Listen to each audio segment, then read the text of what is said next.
Today is January 25th, 2010. This interview is being conducted to celebrate the 50th anniversary of the Suffolk County Police Department. Sadly, in our department's 50-year history, 22 of our officers have died in the line of duty. Every line of duty death was a tragedy and a loss to our department and to our community. And each death was a tragic, devastating loss to the families, friends, and co-workers of these heroes. This interview will be about the life and death of one of those officers, Suffolk County Patrolman George Freese, who was killed in the line of duty on April 6, 1971. My name is Deputy Inspector Kevin Fallon, and with me today is Suffolk County Police Detective Dennis Delaney, retired Suffolk County Police Detective Robert Staab, and retired Suffolk County Police Sergeant Anthony Pieri. Thank you so much for joining me today. And to begin with, could you tell me a little bit about George Freese, the person, the individual? Well, he was kind of new in our squad, you know, and he relief drive with me a couple of years, you know, for a couple of months anyway. And he was a real nice, easygoing guy, a family man. He had three children. One was just born. His wife, Jane, and they lived in Bayport. And my partner, went to a narcotics division, and George expressed an interest in riding with me up in Wyandanch. And we've had known each other for a couple of months, maybe two months, but not close enough where we were going over each other's house and things like that. But we were friendly, and getting to that point where we'd be going to his house or come over to my house for dinner or something with the kids.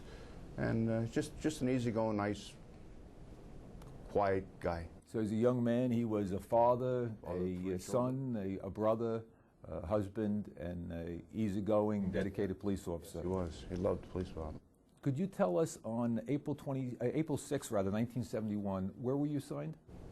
I was assigned in 115 sector car up in Wyandanch. Okay. And Officer Freese was your partner? At the time, he was working with me, yes. He had just started working with me. Okay. And Dennis, where were you assigned that night? I was assigned to one of the Deer Park sector cars. I believe it was 123. And Tony, where were you assigned? I was in the 105 car. That was further south of Wyandanch. Okay. And Bob, do you remember the call that night? What was the nature of the call? Well, it was a call come over where three children were calling from a deli up in Wyandanch that their daddy shot their mommy. That's the way the call come over. 118 received the call. I was riding in 115, and I happened to be right around the corner. And George and I said, we will assist. And we were on straight path, and the call come over at a house on 53 Mount Avenue. And the house numbers are all out of sequence on Mount Avenue, so we didn't know exactly where it was going to be. So we shut the lights off in the car and cruised down slowly. And you know, we saw three children standing out by the road. It was snowing. It was a blizzard out, and we could just about see the kids, let alone where the house was. And they were jumping up and down. And we pulled up to them, and George was driving? George was driving the car. I was the passenger. And I had taken the shotgun out of the rack and put a round in it, you know, because we knew it was going to be a hot call, you know. And then we saw the kids. We were going to try to get them in the car, and with that, they yelled out, "He's over there!" And bang, you know, that was the start of it. And the first shot that hit George? George, yeah. Okay, and then from there, what happened? Well, then I realized that George was shot, you know, and then I jump out of the car and get behind the driver's door, and with the shotgun and the police radio and call for assistance. 10-1, police officer shot. And with that, 118 pulls up alongside of me, and I tell them to cover the rear of the house, figuring, you know, that the perpetrator was still inside the house. Do you remember who was operating 118? Operating 118 was George Riker, and Artie Cliff was the recorder. And somewhat after, I told them to cover the house. I pegged the shotgun round into the house to keep his head down wherever he was. I didn't know exactly where he was, but just to keep his head down until we got situated. And then shortly after that, I got shot and got thrown back. And where were you hit? I was hit in the abdomen. My right colon was taken out, and I suffered nerve damage to my spinal area. And then, so I'm laying there, and Dennis comes up to me, and I tell him to get out of here before he gets shot, and he takes off, comes back, and I'll let Dennis continue with that. And Dennis, could you tell us when you first pulled up on the scene, what you saw and what you were thinking? Well, it was a very hot call, and obviously, as Bob described. We had some of this information while we were responding. I was in 123 alone. I parked about maybe 150 feet or so, approximately, from where the house was. I went up on foot, and I entered a little bit of a wooded area, which would be on the left corner side as you face the house. And my thoughts at that time was to get this guy out of the house. And I was preparing to do that when I heard something off in the distance to my right. There was a couple of words that reached me from a good distance that told me that they were still there. And They being George and Bob were still there. Yes, which at that point the plan had to be changed. I threw 2 rounds from my revolver at the front door to, if he knows I'm there or if he's going to see me do my run to aid Bob and George, to distract him, to try and get him to duck, to get him off his sights. And that's what I did. I threw the 2 rounds, immediately started sprinting over to where Bob was. I reached Bob. Bob's laying on the ground, and he does tell me, "You get out of here, you're going to get shot." And in my best choice of the King's English, I told him that wasn't happening and he was coming with me. I grabbed him by the collar of his raincoat and dragged him to the rear area of his car, which would have been the trunk area. At that point, I remember Tony. That's pretty much where I first focus in. Well, Tony's here with me now. We got some help, and we start to formulate an idea. What we decided upon was Tony was going to cover me with the shotgun. I was going to go up the same side of the car where I just came from and go in the car, open the trunk using the trunk release. Now, back in those days, the trunk release was situated on the left side of the driver, mounted to the floor. Today, they were in different spots where you can just access them, but back then you had to reach to your side, pull a lever, and that would release the trunk. And you would do that whenever you needed things that were contained in the trunk. So the plan was Tony was going to cover me. I would do that, which I did. I then came out of the car, and Tony and I lifted Bob into the trunk.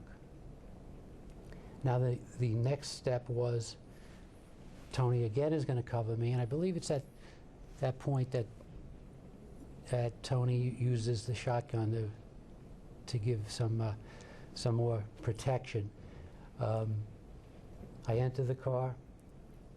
I have to move George over to the passenger side, and I'm attempting to start this car, and it's very difficult.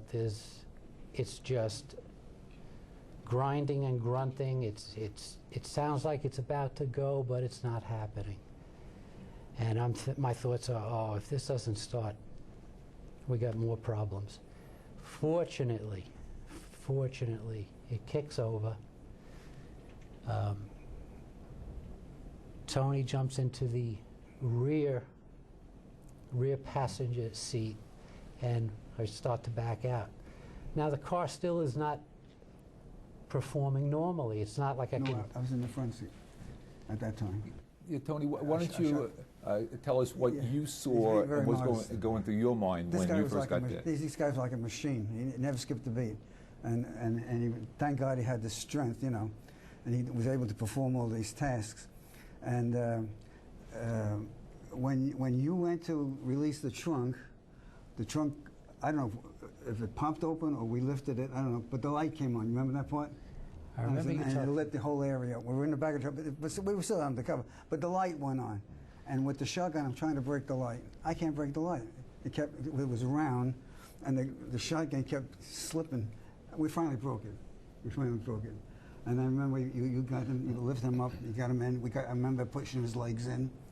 Then that's when you went to the front, and then you pushed George.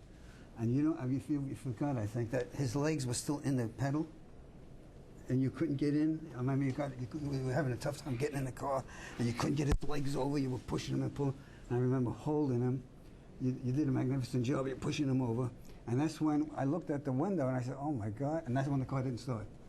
All right? And that's when I blasted. I was still in the front seat. All right? Okay. So I thought it was 1 round. It was 3 rounds after reading the report. We let go with 3 rounds into the window. And then the car started, and we backed out, and then we take it from there. We went down with Okay. round, and that's when we switched. That's when we switched. So the car's in reverse.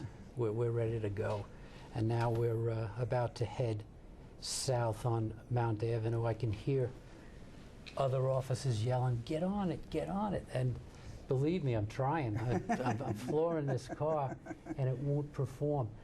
We don't know at that time that there were rifle rounds through the grill, through the radiator, Yeah, we didn't know that. and where they wound up, who knows? But that was part of the problem.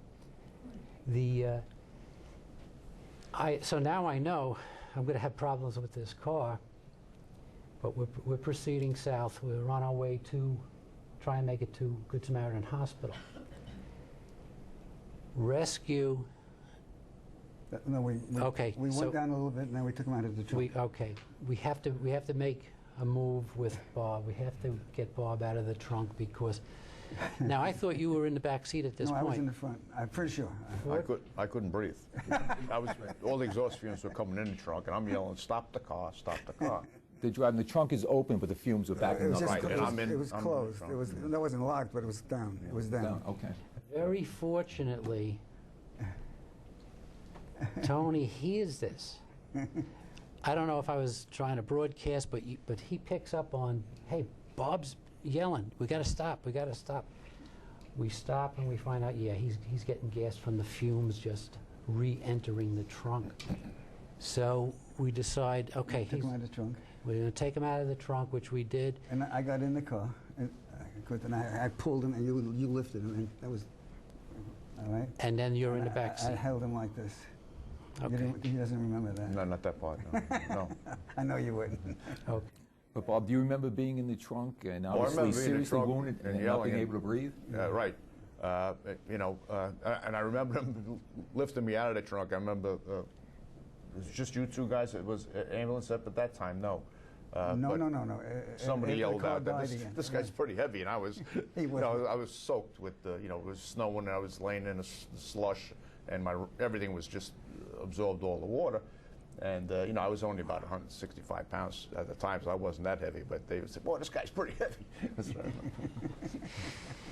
So we make that change. He's now in the back seat. Tony's in the back seat with him. And I think I'm broadcasting, letting everybody know what's going on.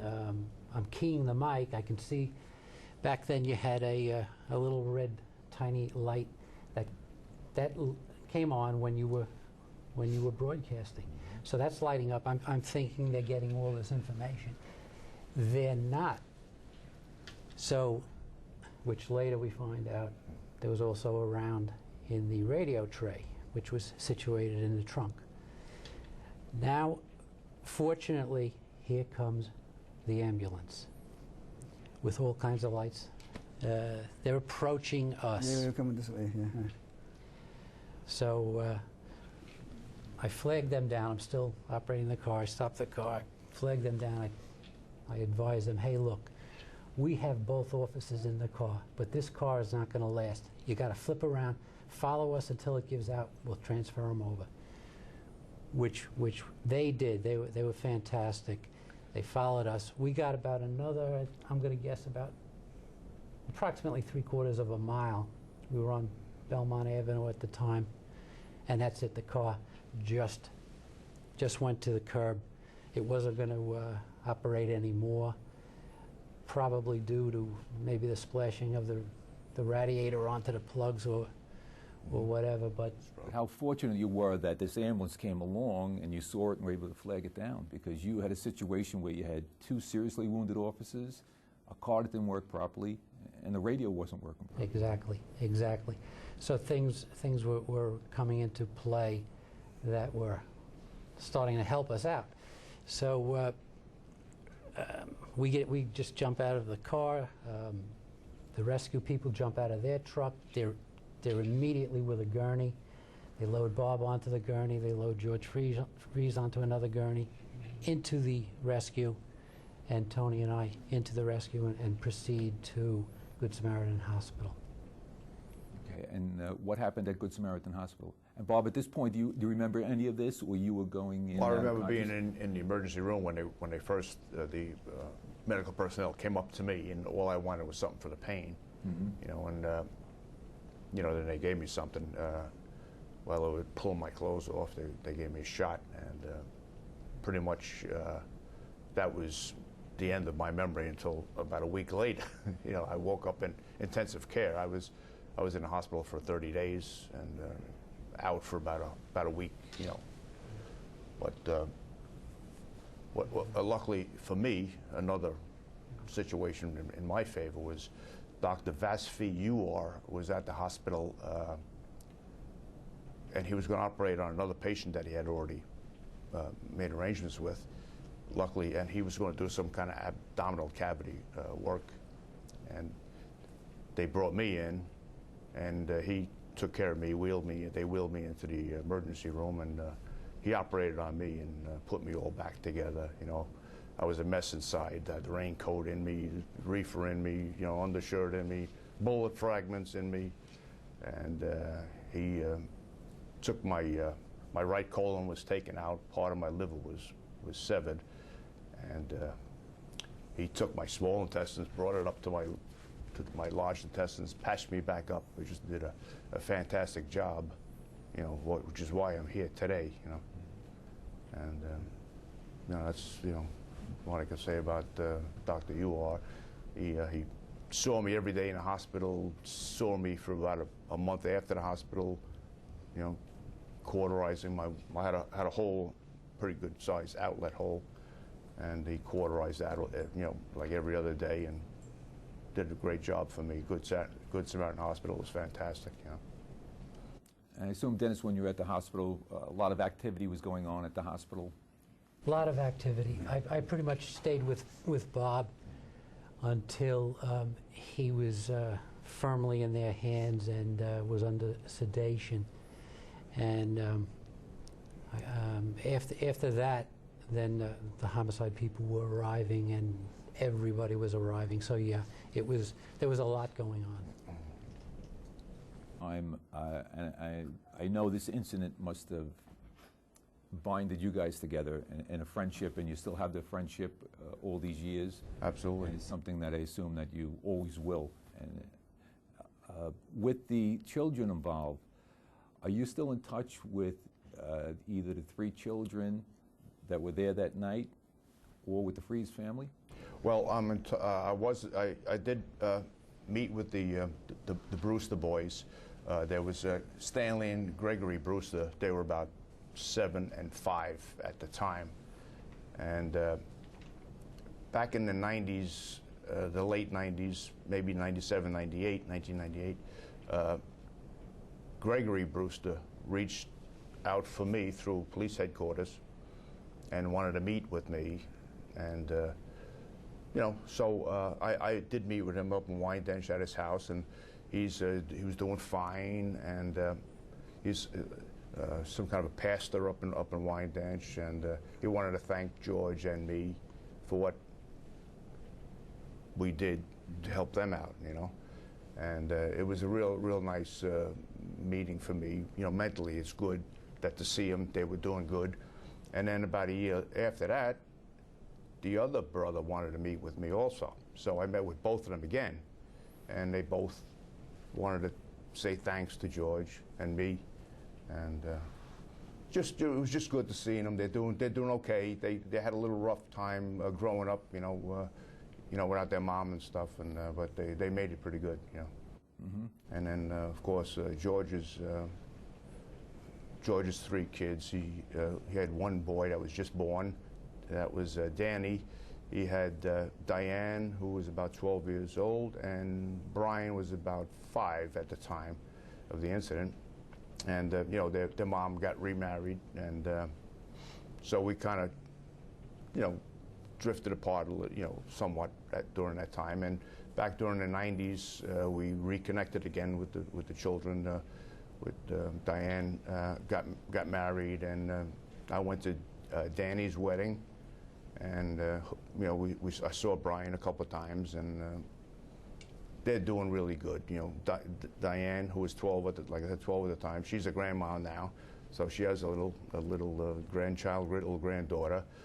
Danny, whose wedding I went to, he has a nice little boy now, and you know, and Brian's got a son who's about 17, 18 years old, and everybody's doing great. So for me, mentally, that's terrific, you know. And it sounds like, going back to the incident, that I know all 3 of you gentlemen have military training.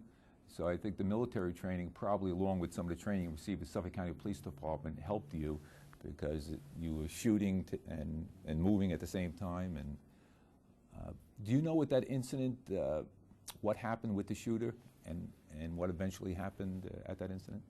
Well, there was a lot of tear gas rounds fired into the house, and you know, someone told me that the rounds hit the propane tanks in the back, and there was gas in the house, so something caused, you know, one of the shots being fired. Maybe even his rifle shot set off the gas. Maybe nobody probably knows, but the house eventually burnt down, and Elsie, the woman that was killed, and there's Elsie and Ellis Freeman. It's a little confusing. Ellis Freeman was the guy that killed Elsie and who killed George, and they were both found in the basement in the charred ruins, along with a dog at the house, you know. So. And apparently Elsie was killed probably even before you arrived there. She was shot. Yes, right. The call came over that the daddy shot the mommy, and so she was probably dead at that time, you know. Right, and he was waiting in ambush for you. Waiting for us, you know, to pull up. So he was probably outside.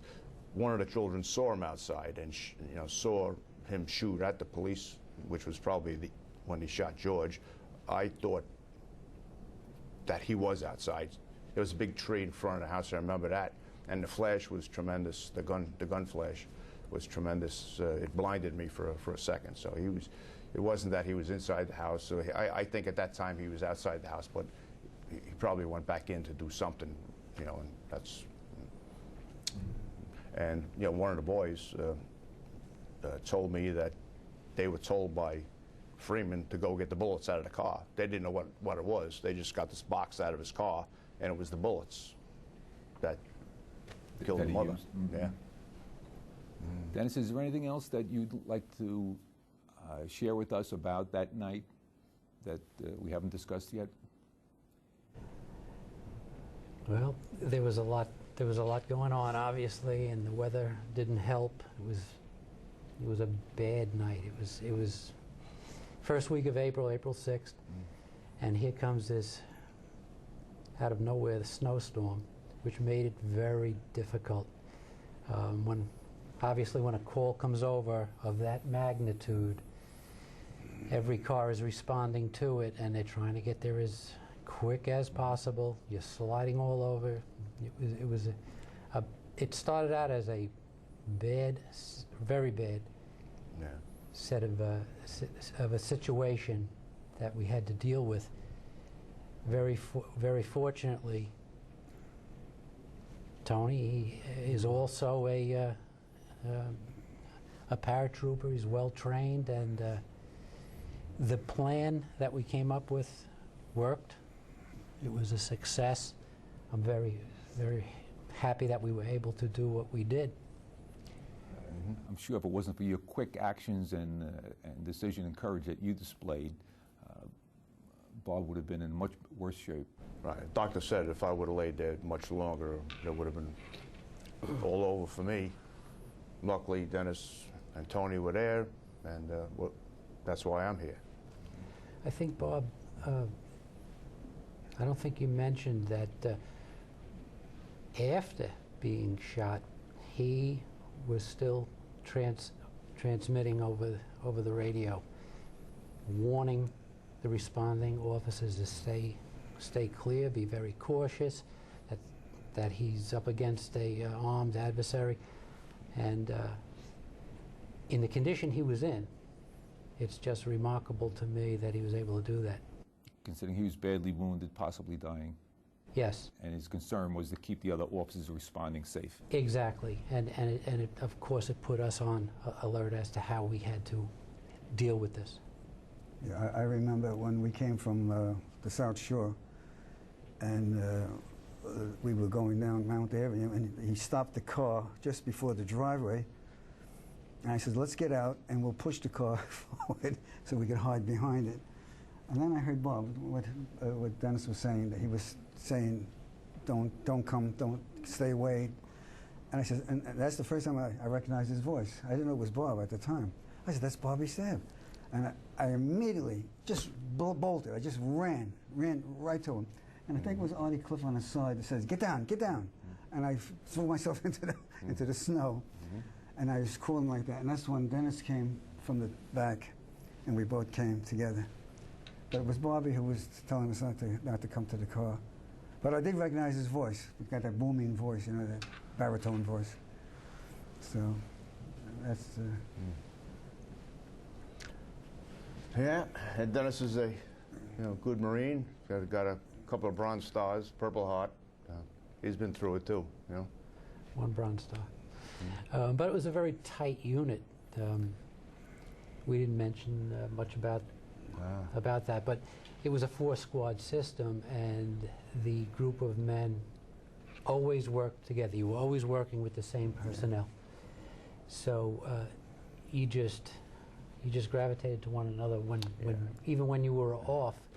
If someone was doing some heavy construction, building a patio, going fishing, whatever it was, we wound up doing it together. We were very, very close. We had an absolute great squad commander, Lieutenant Ed Ramsky. He was a lieutenant at the time. He wound up going up to deputy inspector before he retired. Very spit and polish. He was never in the military himself, as far as I know. Not that I know of, no. But he tried to steal away anybody that was coming out of the academy who had military experience. He just loved the military personnel because of their training, and that brought a lot to the squad. And we had Chief Tom Campitello was our sergeant at the time. You know, of course, he was in the Army also, and so out of that squad, you know, there was Chief Campitello, chief of the department. There's Artie Feldman, chief of detectives, out of that squad. Jack Howe. I mean, so many guys. Artie Cliff became the head of the SOA, president of the SOA. So many guys out of that squad just, you know, went on to do good things. Tony became the sergeant, made sergeant, and became head of the community relations department. You know. I went on to do what I love to do. Of course, is still one of the hardest working, most respected detectives we have. Yes, yes. It seems like everyone that was in that squad went on to a really decent job, either as a boss, as a detective, but they went into specialties. Right. They were just a hard-working crew. Everybody told me, you know, retire. What are you crazy? You know, retire, you get on disability. I stayed for 35 years because I loved the job. You know. It was a good job, working with guys like this. I remember when I first met Lieutenant Ramsky, he says, all I require of you is that you're clean-shaven. He said, okay, what'd you do? That was the time when everybody was wearing that long hair and the sideburns. And he says, it has to be clean-shaven. Mustaches, Fu Manchu mustaches, he didn't like that. That's all I require. I said, that's easy. I could do that. But that was good. All military guys, you know, they didn't mind that one bit. You know, if you were, you know, Right.